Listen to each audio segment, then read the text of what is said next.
প্রথম যখন তুই আমাকে রিজেক্ট করেছিলি, খুব অস্থির লাগতো নিজেকে। মনে হতো যাকেই তুই অ্যাকসেপ্ট করবি সে কতই না লাকি। খুব হিংসা হতো ভেবে।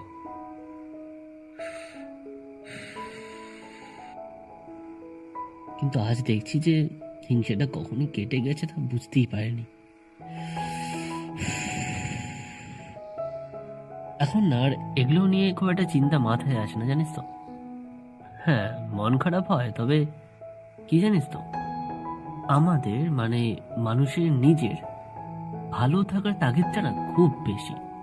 সেটার সামনে কোনো অনুভূতি, কোনো ভালোবাসা দাঁড়াতেই পারে না।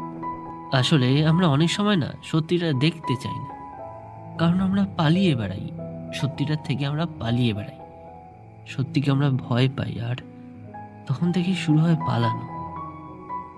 কিন্তু মজার ব্যাপার কি বলতো, এইভাবে পালাতে থাকলে এই শহর, এই দেশ, এমনকি গোটা পৃথিবীটাও না একসময় ছোট্ট মনে হবে। তারপর আর পালানোর জায়গা পাওয়া যাবে না। তাই পালাতে নেই, কখনো পালাতে নেই। আমিও ঠিক করেছি যে নিজের থেকে আর পালাবো না। যেটা আমার নয় সেটা আমার নয়, এটা মেনে নিতে তো কোনো আপত্তি নেই।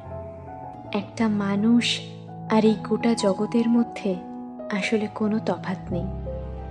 কি যায় আসে মন খারাপে, সব হারা আর কি হারাবে, আচমকা ভাঙা মন পেলেছ নরম, এত ভাববে নাকি তুমি ভাবো, অবশেষে ভালোবেসে চলে যাব, মিলছে পায়ে পা, চোখ যায় জুড়িয়ে, ভাগাভাগি করে নেব পাবো যা করিয়ে, তুমি দেখো আমি আমার ভাগটাও দিয়ে দেব, শুধু দেওয়ার ফাঁকে তোমার হাতটা ছুঁয়ে নেব, চেয়েছিলাম এমন যা হচ্ছে এখন, যতদিন আছি ছেড়ে যেও না গো, অবশেষে ভালোবেসে চলে যাব,